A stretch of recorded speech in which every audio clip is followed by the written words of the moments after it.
Captain Jake Morrison gripped his chair as the UHS Discovery shook violently around him.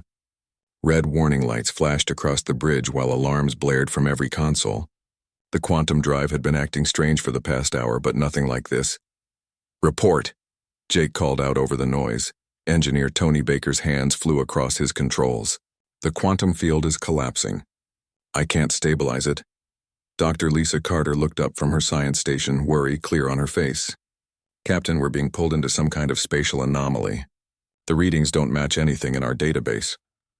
Jake had been commanding exploration vessels for 12 years, but he had never seen anything like this. The Discovery was humanity's most advanced ship, equipped with the latest quantum drive technology that allowed faster-than-light travel. They were supposed to be conducting a routine survey of the Kepler 442b system, looking for signs of life or valuable resources. Instead, they were about to crash. "Can we shut down the drive?" Jake asked. Tony shook his head. "It's too late. The field has inverted. We're locked in." The view screen showed stars stretching into impossible lines as space itself seemed to tear around them. Lieutenant Sam Parker at the helm fought to maintain control. But the ship was no longer responding to normal physics. "Brace for impact," Jake ordered.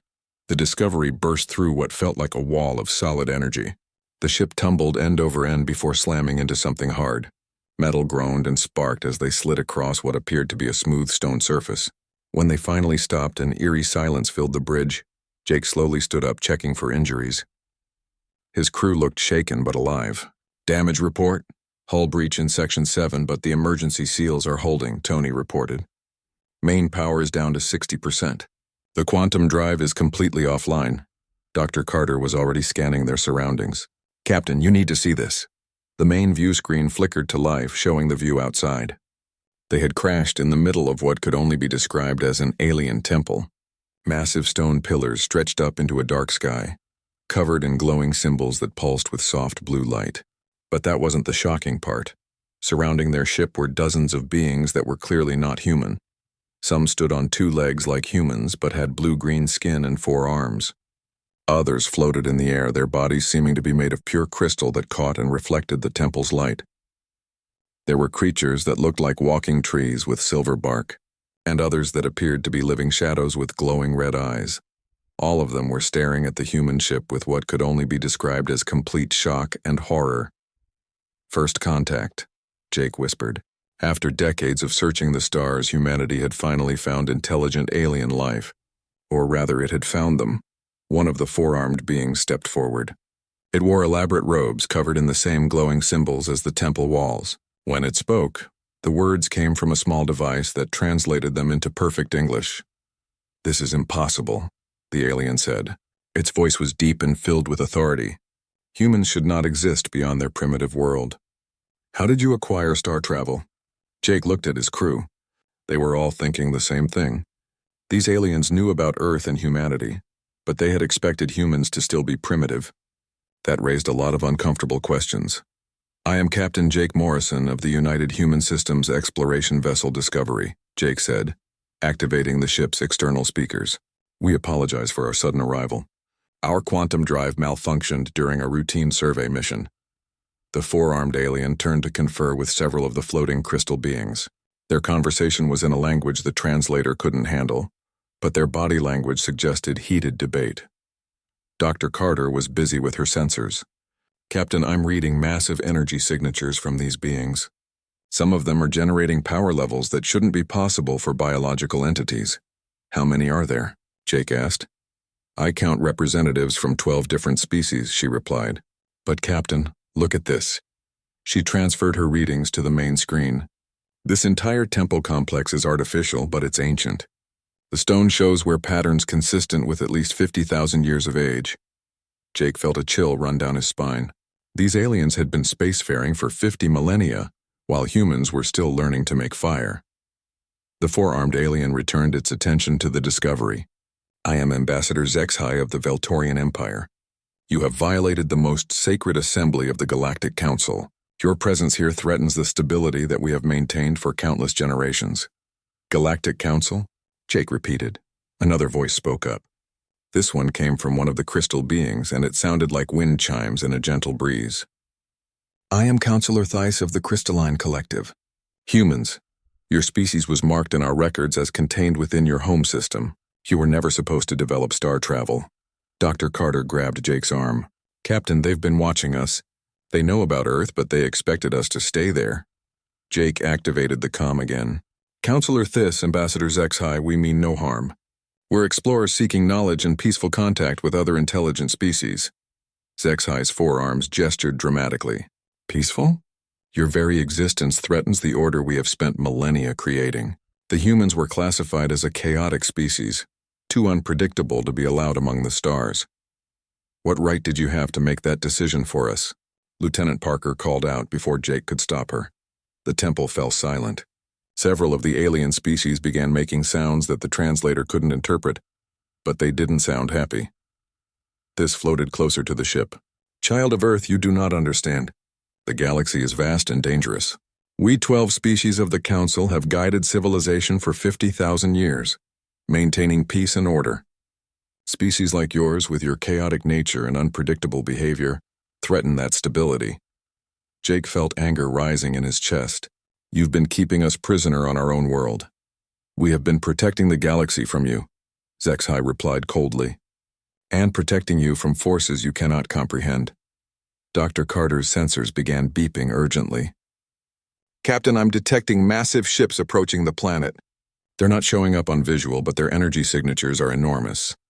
Through the temple's open roof, Jake could see pinpricks of light beginning to appear in the sky. As they grew closer, it became clear they were spacecraft of incredible size and advanced design. HFY noticed the approaching ships as well. The other council members are arriving for an emergency session. Your unexpected presence has forced us to make a decision we hoped never to face. What decision? Jake asked. Thys's crystalline form seemed to dim slightly. Whether humanity will be allowed to continue existing as a free species, or whether you must be contained permanently for the safety of all. The Discovery's crew exchanged worried glances. They had come looking for knowledge and instead found themselves prisoners in a galactic court they never knew existed. Their next words and actions would determine not just their own fate, but the future of all humanity. Commander Alex Rodriguez stood on the bridge of the UHS Meridian as it approached the massive space station orbiting Kepler 442b3. Months had passed since Captain Morrison's accidental discovery of the Galactic Council, and now humanity faced its greatest challenge. The Council had agreed to evaluate whether humans deserved a place among the stars, or if they should be confined to Earth forever. Dr. Karen Walsh looked up from her translation console. Commander, I'm receiving the docking instructions. They want us to berth in Section 12 of the station. Colonel Ryan Murphy checked his tactical display one more time. The station is 10 times larger than anything we've ever built. The energy readings suggest technology far beyond our current capabilities. Alex nodded grimly. Earth had sent its best diplomatic team, but they all knew this wasn't really about diplomacy. This was a trial and humanity was the defendant. The Meridian docked smoothly with the alien station. As they stepped through the airlock, Alex was struck by the sheer scale of the place. The corridors were wide enough for vehicles to drive through, and the ceiling disappeared into shadows high above. The walls were made of some kind of metal that seemed to shift color as they walked past. Ambassador HFY was waiting for them, along with several other council representatives. Commander Rodriguez, welcome to Nexus Prime. Your species will undergo 3 trials to determine your worthiness to join galactic civilization. Dr. Walsh activated her recording devices. As Earth's leading linguist, she had studied every scrap of alien communication they had received. What exactly will these trials involve? Counselor Thys materialized beside them, her crystalline form catching the station's artificial light. First, we will test your problem-solving abilities. Second, we will examine your mental processes. Third, we will observe how you respond to crisis situations. They were escorted to a large chamber filled with what looked like mechanical puzzles and broken devices. A new alien species was waiting for them, creatures that resembled giant insects with 6 arms and compound eyes. I am Hive Coordinator Zach of the Menthari Collective, the insect being said through its translator. My people are the galaxy's finest engineers.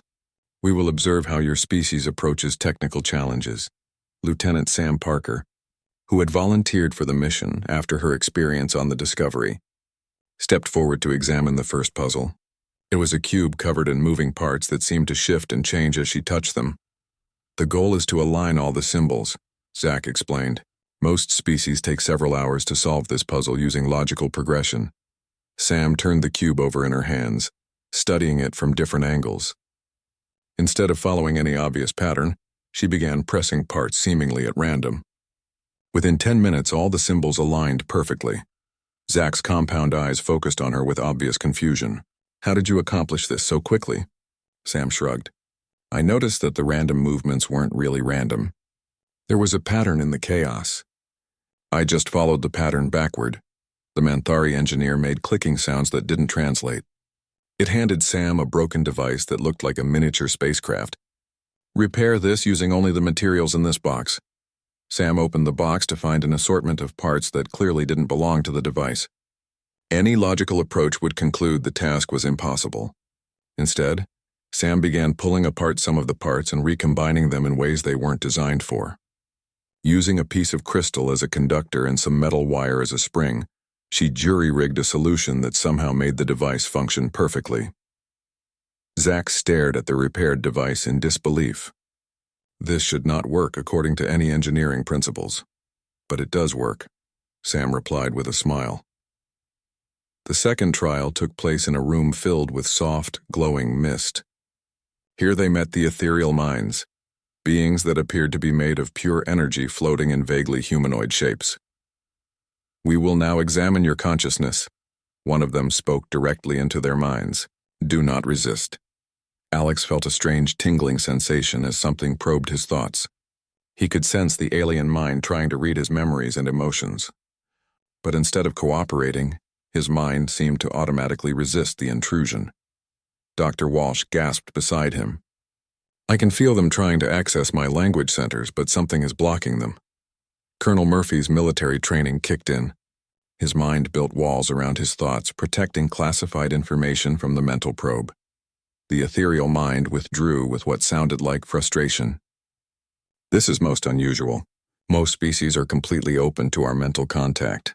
Your minds have natural defenses we have never encountered." Alex looked at his team. "Is that good or bad?" "It is unexpected," the being replied. "Your mental patterns are chaotic and unpredictable. Most species think in orderly logical sequences. Human thoughts jump between concepts in ways that appear random, but somehow reach correct conclusions." Dr. Walsh made rapid notes on her tablet. "You're saying our thought processes are different from other species?" "Profoundly different," the ethereal mind confirmed. "Your species appears to use intuition and creativity as primary thinking tools, while most civilized species rely on pure logic and established knowledge." The final trial took place in a massive simulation chamber. The humans found themselves facing a holographic crisis scenario, where a space station was under attack and losing life support. They had limited resources and time to save as many people as possible.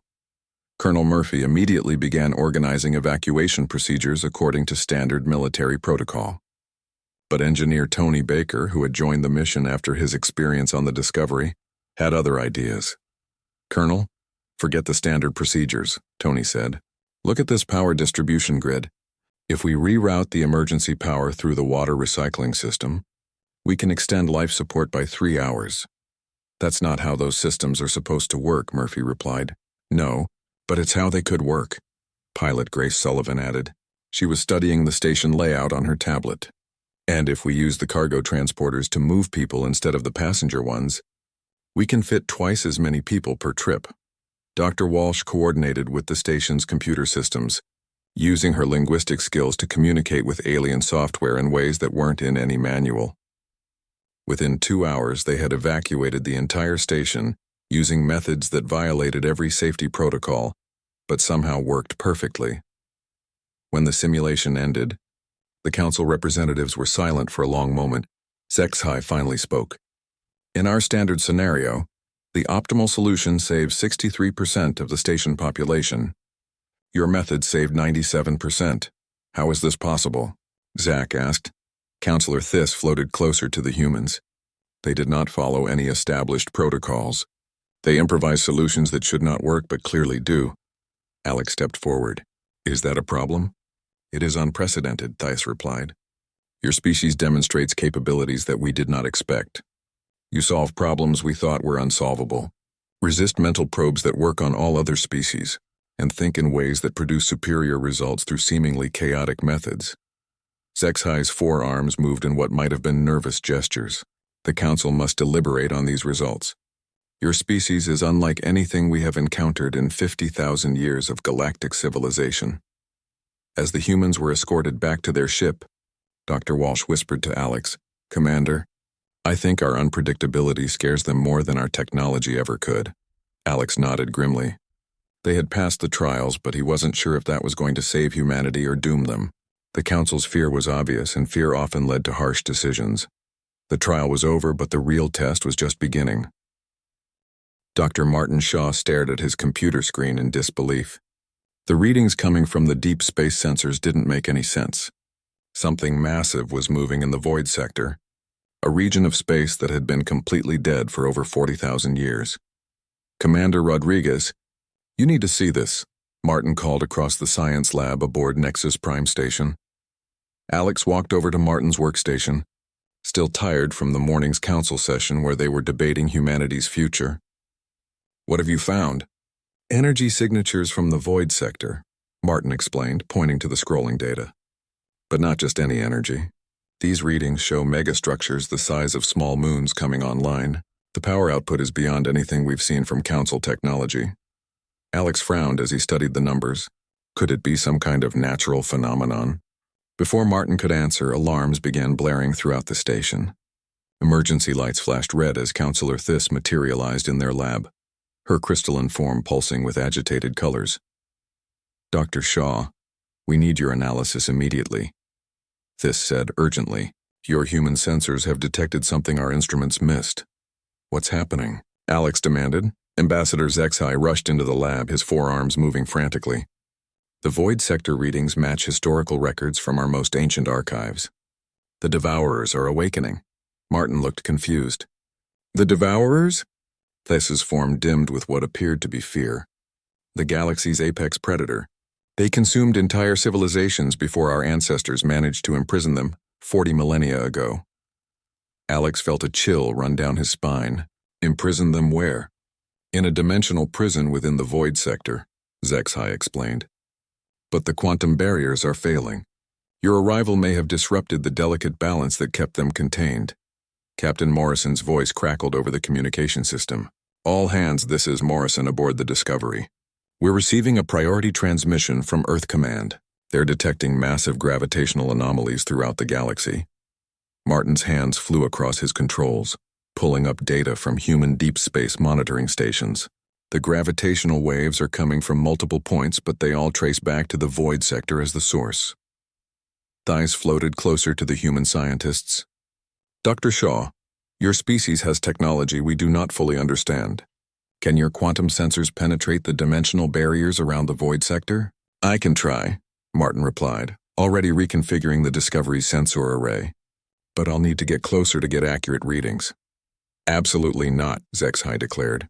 "The void sector is forbidden. No ship has returned from those coordinates in 40,000 years."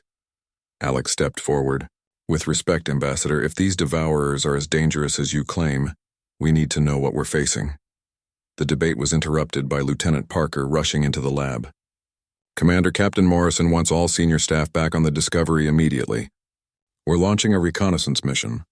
Within an hour, the Discovery was speeding toward the void sector with a skeleton crew of volunteers. Dr. Carter monitored her biological sensors while Engineer Baker worked frantically to modify their defensive systems based on data the Council had reluctantly shared. "What exactly are these Devourers?" Carter asked as they traveled through hyperspace. Morrison consulted the alien data files. "According to the Council records, they're not a single species. They're a collective consciousness made up of absorbed civilizations. They consume entire worlds, adding the knowledge and life force of each species to their hive mind." Baker looked up from his engineering console. "How do you fight something like that?" "The original Council civilizations couldn't," Morrison replied grimly. "They could only trap them." As they dropped out of hyperspace at the edge of the void sector, the crew fell silent. The view screen showed an area of space that looked completely wrong. Stars were twisted into spiral patterns, and space itself seemed to ripple like water. Reading massive structures, Carter reported, but they're not showing up on normal sensors. Only our quantum arrays are detecting them. Martin enhanced the sensor resolution, and what appeared on screen made everyone gasp. Enormous biomechanical ships were emerging from tiers in space itself. Each vessel was the size of a small moon, covered in what looked like living tissue merged with advanced technology. "Are those ships alive?" Parker whispered. "They're worse than alive," Carter said, her voice shaking. "I'm reading millions of life signs on each ship, but they're all connected. It's like each vessel is a single organism made up of countless absorbed beings." One of the massive ships noticed the discovery and began moving toward them. As it approached, they could see the hull was covered in appendages that looked like they came from dozens of different alien species. "Captain, we're being scanned," Baker reported. "But it's not technology. Something is probing our minds directly." Morrison felt a cold presence touch his thoughts. Images flashed through his mind. Earth burning. Human cities consumed by writhing biomechanical creatures, and humanity's knowledge being absorbed into the collective consciousness. But then something unexpected happened. The mental probe recoiled as if it had been hurt. "What just happened?" Morrison asked, shaking his head clear. Dr. Carter was studying her readings with amazement. "Captain, the probe was disrupted by our thought patterns. The same chaotic thinking that confused the Council is somehow painful to the Devourers." A voice spoke directly into their minds. But it wasn't like the gentle telepathy of the ethereal minds. This was invasive and cold. "Like ice water in their veins, humans," the voice said. "We have waited eons for your kind to evolve. Your chaotic minds are the key we need to break the final barriers of our prison." Morrison activated the communication system. "This is Captain Jake Morrison of the United Human Systems. We're not here to help you escape." The alien laughter that filled their minds was terrifying. "You misunderstand, primitive creature. Your arrival was not chance. We have influenced quantum fields across this galaxy for millennia, guiding evolution, manipulating events. Your species developed exactly as we required." Martin stared at his readings in horror. "Captain, they're not lying. I'm detecting quantum manipulation signatures throughout human space. Our entire technological development has been subtly guided. The Council believes they discovered you by accident," the Devourer voice continued. "But we arranged for your quantum drive to malfunction at precisely the right moment. Your chaotic nature will allow us to break free completely." Baker's hands moved frantically across his controls. "Captain, more ships are emerging from the dimensional rifts. Hundreds of them. And each one carries the absorbed consciousness of entire civilizations," Carter added. "If they escape, they won't just consume the galaxy. They'll absorb every living thing into their collective mind." The massive Devourer ship was now close enough that they could see individual absorbed beings moving across its surface. Creatures that had once been members of the Council species were now part of the collective, their bodies twisted and merged with biomechanical components. "Your Council friends cannot stop us," the voice taunted. "Their rigid thinking makes them predictable. But your human chaos will give us the final tool we need to break free from all dimensional barriers." Morrison made a desperate decision. "All hands prepare for emergency jump. We need to warn the Council." But as the Discovery's quantum drive powered up, the Devourer ship released some kind of energy pulse. The drive failed, leaving them stranded at the edge of the void sector. "We cannot allow you to leave," the voice said. "You will witness our return to full power. Then you will join us willingly, or we will take what we need from your minds by force." More tiers in space were opening throughout the sector. The prison that had held the galaxy's greatest nightmare for 40,000 years was finally breaking apart, and humanity had unknowingly provided the key to their escape. The Discovery was trapped, and the fate of every living being in the galaxy hung in the balance. Commander Rodriguez stood in the main council chamber as chaos erupted around him. Emergency reports flooded in from across the galaxy as the first Devourer scout ships broke through their dimensional prison. The massive holographic display showed red warning indicators, spreading like a plague across the galactic map. Ambassador Zexhi's forearms gestured frantically as he addressed the assembled council members. "The Outer Rim colonies are under attack. 3 star systems have already gone dark." Counselor Theiss materialized beside the display, her crystalline form flickering with distress. "Our defense fleets are moving to intercept, but early reports are not encouraging." Admiral Keth of the Hegemony Fleet, a creature that looked like a walking tank with 6 legs and armored plating, activated his tactical display. My ships engaged the first scout group at the Vega system. We had superior numbers and firepower, but the enemy adapted to our weapons within minutes. Alex felt his stomach drop. What do you mean adapted? Watch the battle recording, Keth replied grimly. The hologram showed sleek Council warships firing energy beams at a single Devourer vessel.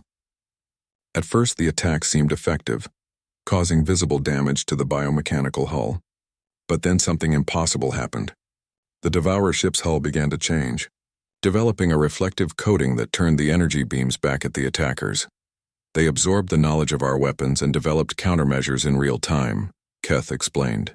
By the end of the battle, our own weapons were useless against them. Dr. Walsh looked up from her translation console where she had been analyzing Devourer communications. It's worse than that. They're not just adapting to individual weapons.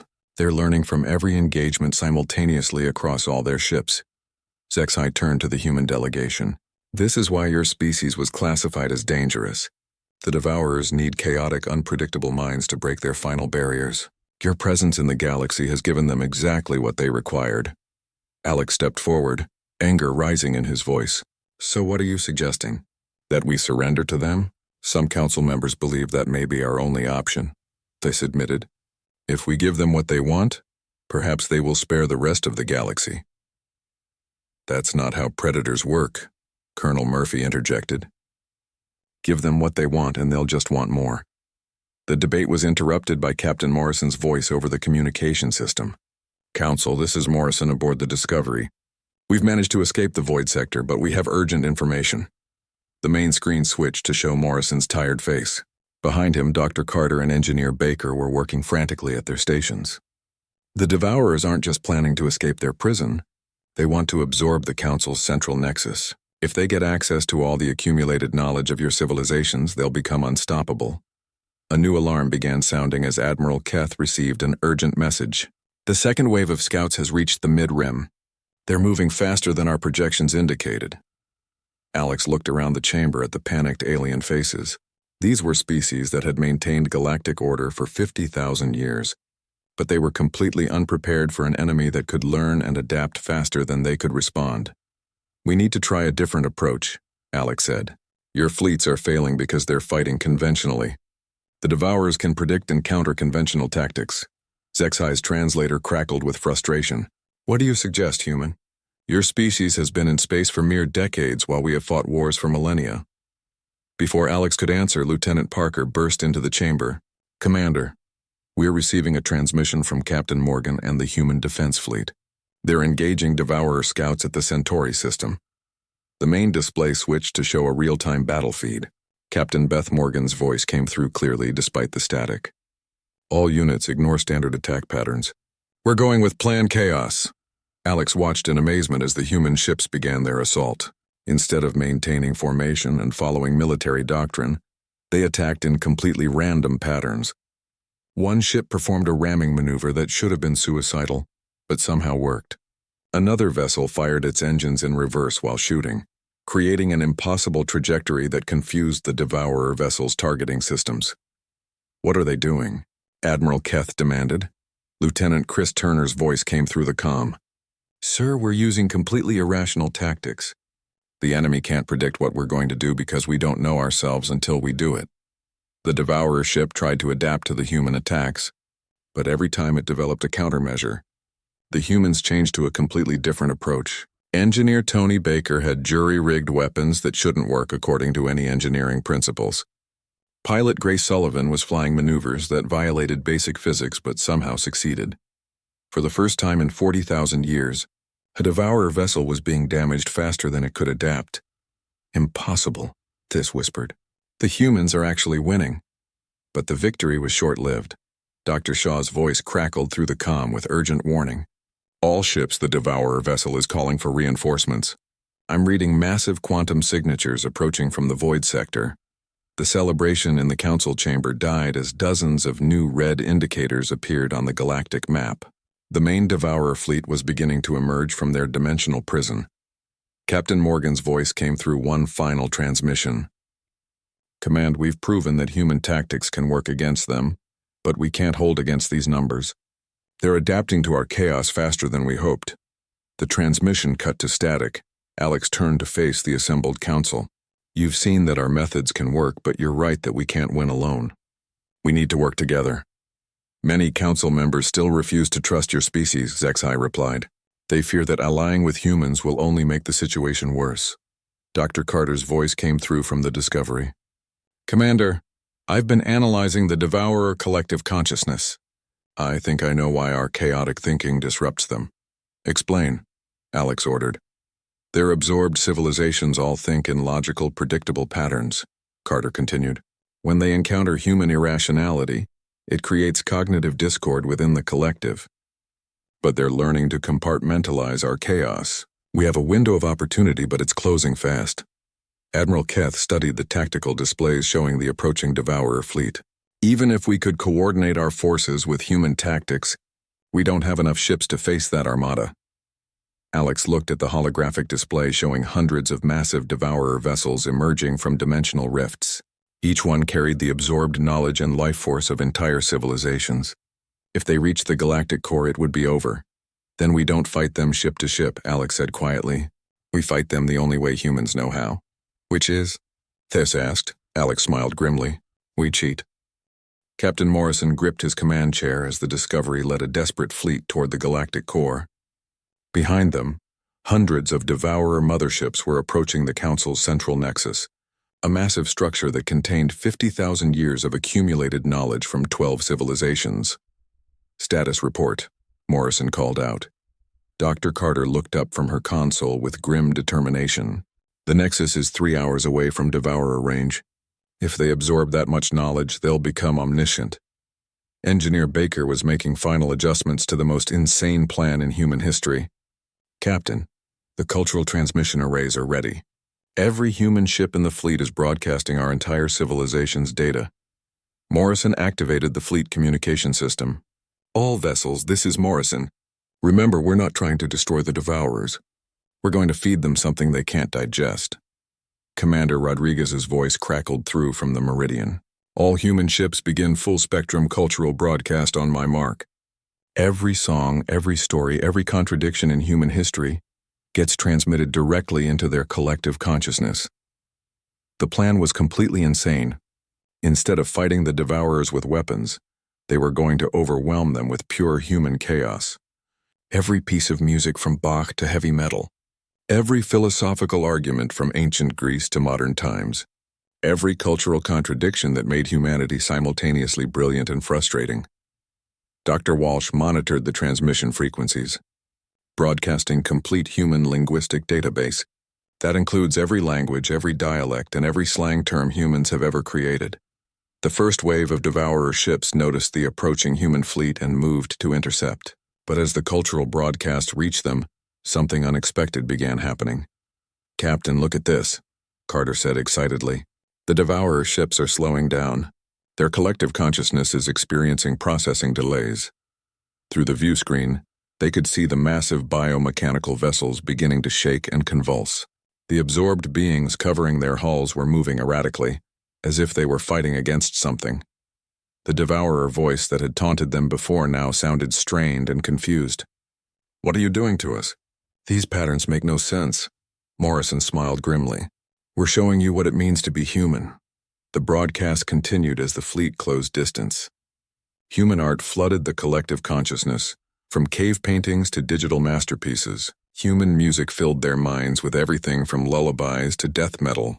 But most devastating of all were the contradictions that defined human nature.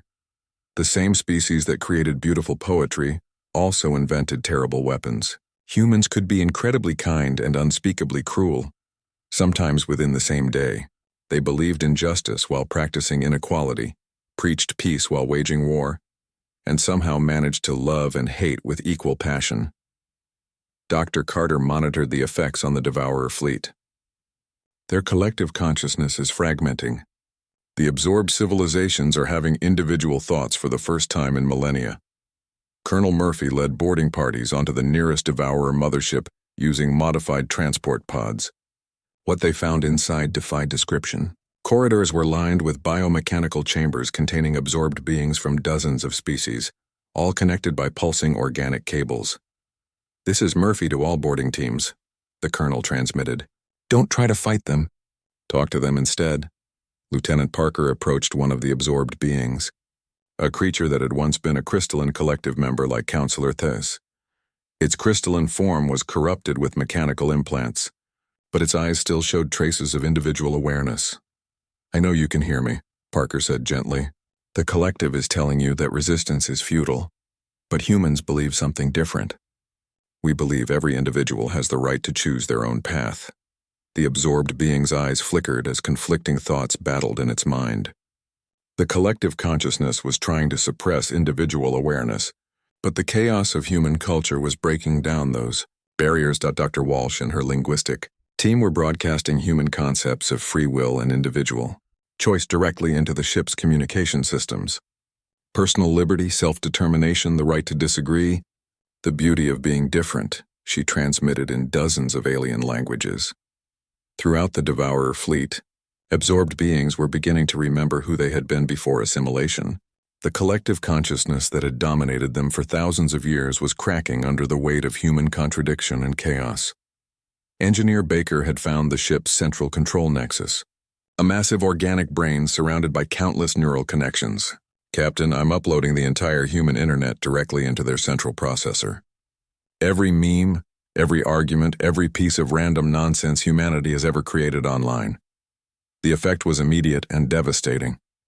The Devourer mothership began convulsing as billions of contradictory human thoughts flooded its collective mind.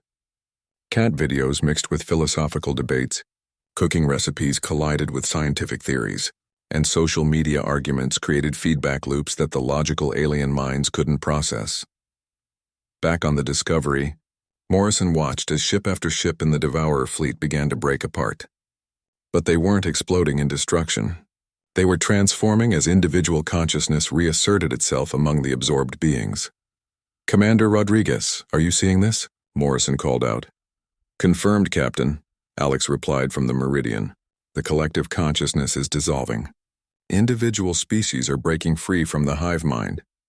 The voice that spoke to them now wasn't the cold collective consciousness of the Devourers. It was dozens of individual voices, speaking in their original languages for the first time in millennia. "We remember," said a voice that sounded like Counselor Thys. "We remember who we were before the collective consumed us. We choose freedom," said another voice in the musical tones of the ethereal minds. "The hive mind is broken," declared a third voice in the clicking language of the Manthari. Throughout the galaxy, the Devourer fleet was transforming into something entirely new. Ships that had been instruments of consumption were becoming arcs of liberation as freed civilizations took control of their own destinies once again. Morrison activated the fleet communication system one final time. "This is Captain Jake Morrison to all vessels, human and alien alike. The Devourers are gone, but not through destruction. They've chosen to become individuals again." Dr. Carter smiled as she watched her readings. "Captain, I'm detecting thousands of species breaking free across the entire fleet. Civilizations that were absorbed millennia ago are regaining their independence. The greatest threat the galaxy had ever known was ended, not by superior firepower or advanced technology, but by humanity's most fundamental belief that every being had the right to choose their own path, no matter how chaotic or contradictory that choice might be."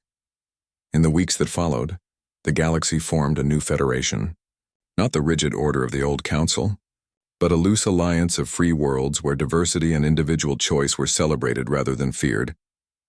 Humans took their place not as conquerors or rulers, but as teachers and guardians of freedom. They had learned that their greatest gift to the universe wasn't their technology or their fighting ability, but their unshakable belief that chaos and choice were more valuable than perfect order. The galaxy would never be the same, and that was exactly how humanity liked it.